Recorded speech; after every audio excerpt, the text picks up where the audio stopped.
Hi, everybody. How are you guys doing? It is Tuesday, May 18th of 2020.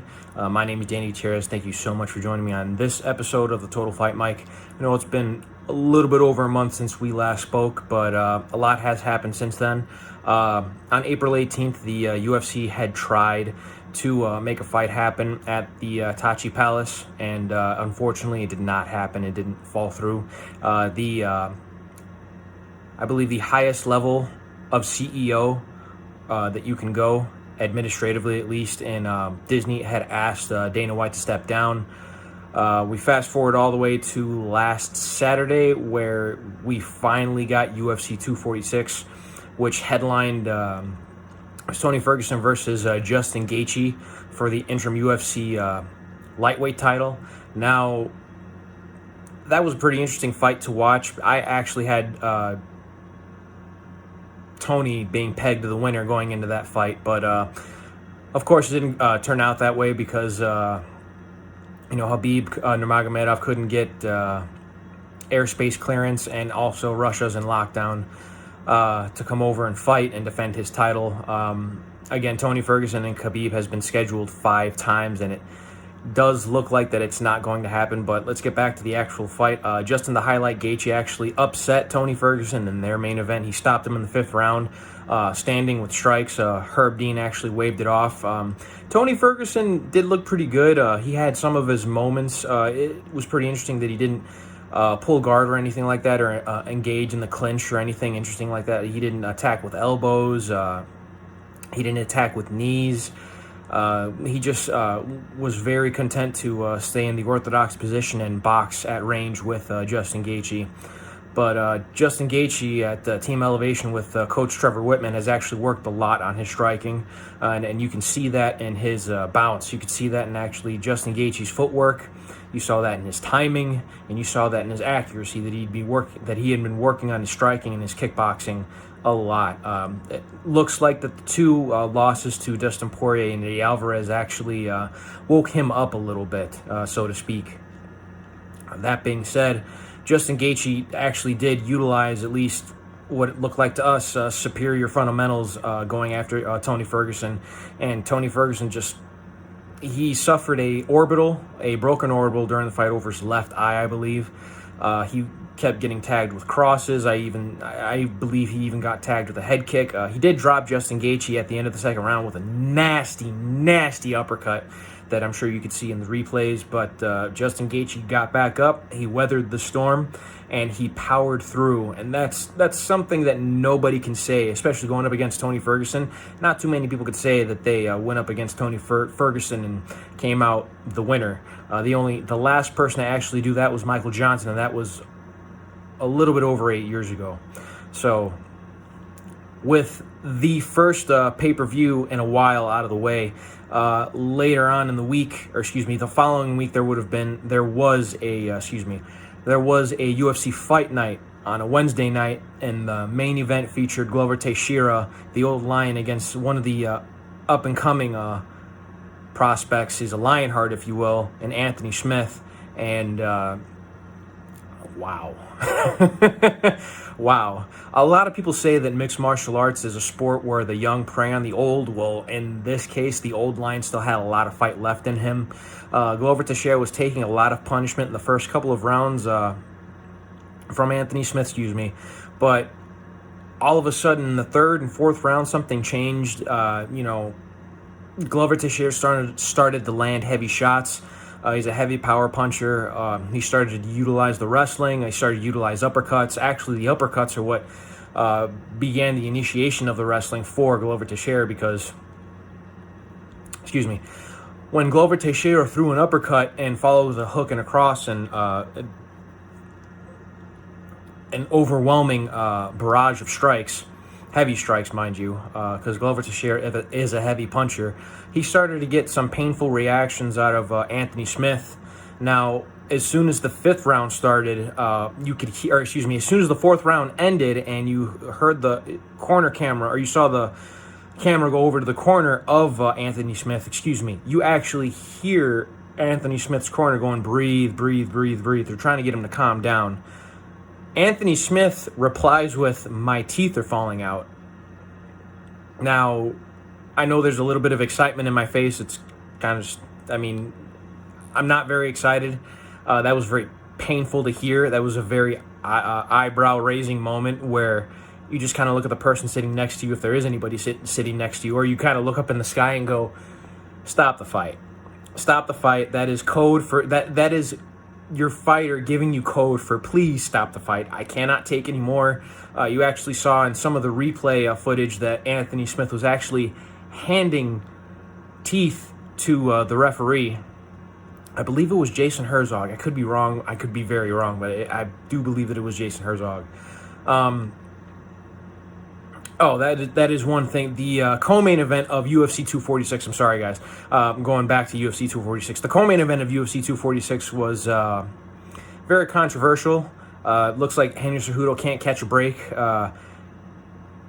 He defended his UFC bantamweight title against Dominic Cruz, and Dominic Cruz was looking to get another shot at his strap, a strap that he felt was rightfully his because he was the first ever inaugural UFC bantamweight champion. He didn't really lose his title to a loss. He lost it to an injury, and then he came back. He had his title defenses, and then he lost it to Cody Garbrandt. He'd been off since 2016, was Dominic Cruz. So for this co-headliner for UFC 246 alongside Tony Ferguson versus Justin Gaethje, Henry Cejudo was defending his bantamweight title, and he was utilizing a lot of leg kicks. He was utilizing a lot of patience, actually, while Dominic Cruz was utilizing his patented footwork and head movement.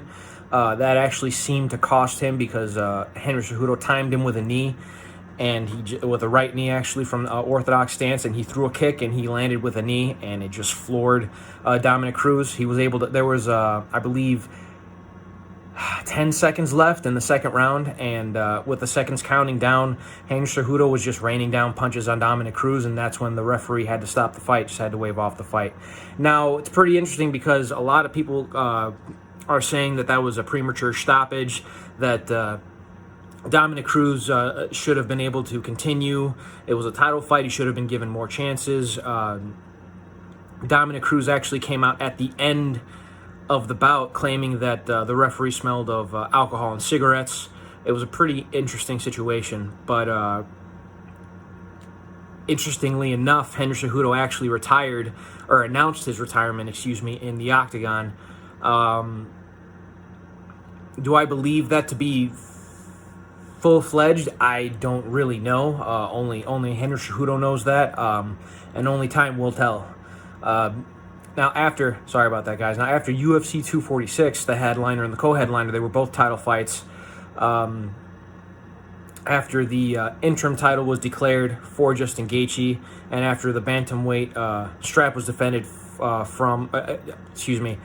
the bantamweight strap was defended against Dominic Cruz from Henry Cejudo, and after the Wednesday fight night with Anthony Smith and Glover Teixeira, Saturday actually had a pretty, I won't say redeemable, but there was a lot of stakes going into the UFC fight night on the following Saturday, preceding the Wednesday fight night of Glover Teixeira and Anthony Smith. So this was this past Saturday, where it was a main event with Walt Harris and Alistair Overeem. Now, Walt Harris had, unfortunately, his stepdaughter was abducted, was murdered.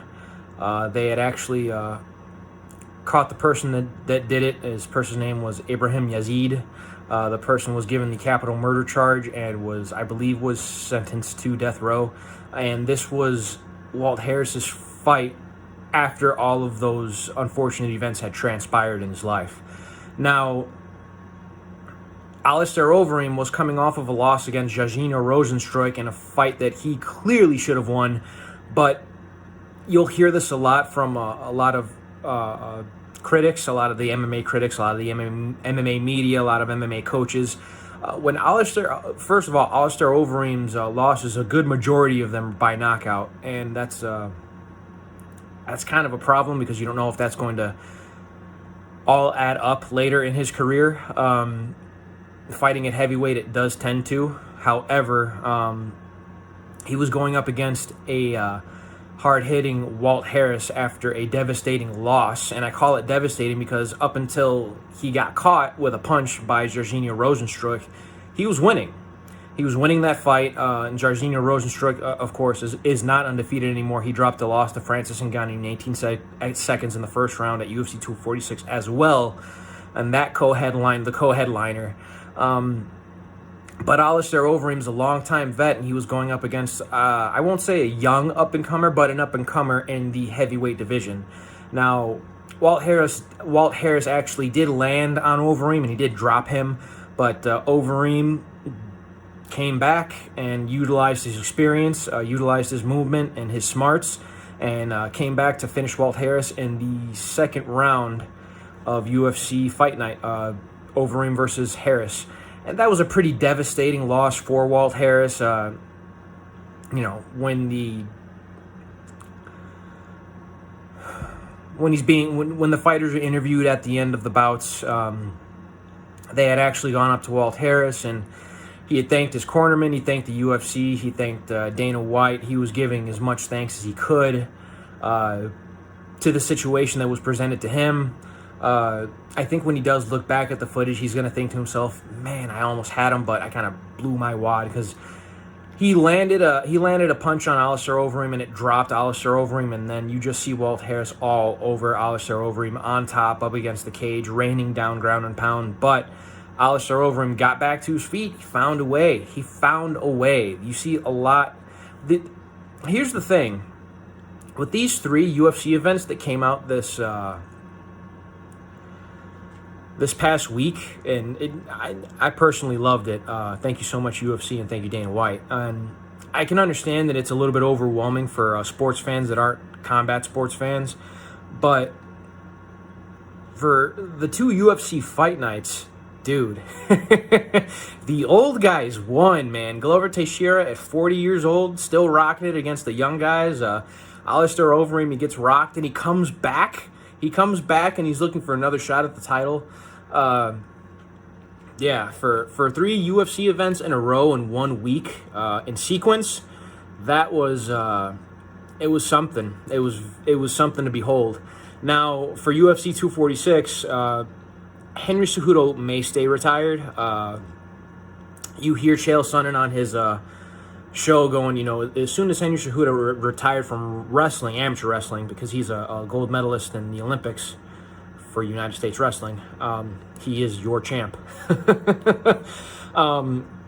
When Chael Sonnen said that Henry Cejudo retired from wrestling, he was done with wrestling, and then all of his energy and focus was moved and translated over to mixed martial arts. And now, verbally speaking, with Henry Cejudo saying that his MMA career is over with, it's going to be interesting to see what happens with the bantamweight division and the flyweight division, because him being a simultaneous champion, it kind of does hold up a division. Now, they were trying to get the flyweight division open with not Jussier Formiga.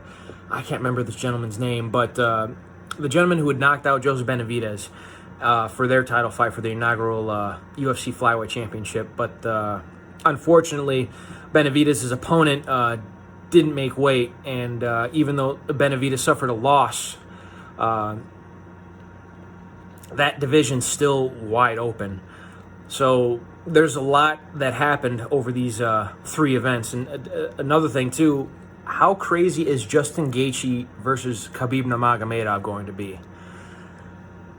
It's a complete wash. It's a complete toss-up, because you have Justin Gaethje, who's a standout wrestler from Arizona, who very seldom, if at all, uses his wrestling and just loves to go out there and utilize his striking, and has found success with it, against somebody who's undefeated, virtually has the perfect style to overcome any obstacles, and who always finds a way to implement his own game plan onto everybody else's weaknesses. So when you have an intriguing fight like that unfold, you can't really be mad that Tony Ferguson versus Khabib Nurmagomedov didn't come to fruition. However, it might come to fruition later. You never say never in this world, in this life, in this sport, in the sport of mixed martial arts or even combat sports. So, yeah, it's going to be pretty interesting. I want to thank you guys so much for tuning in to this episode of the Total Fight Mike. Make sure you drop a like and subscribe to the channel. Thank you guys so much for watching, and I will see you guys in the possible sequel. Bye, everybody.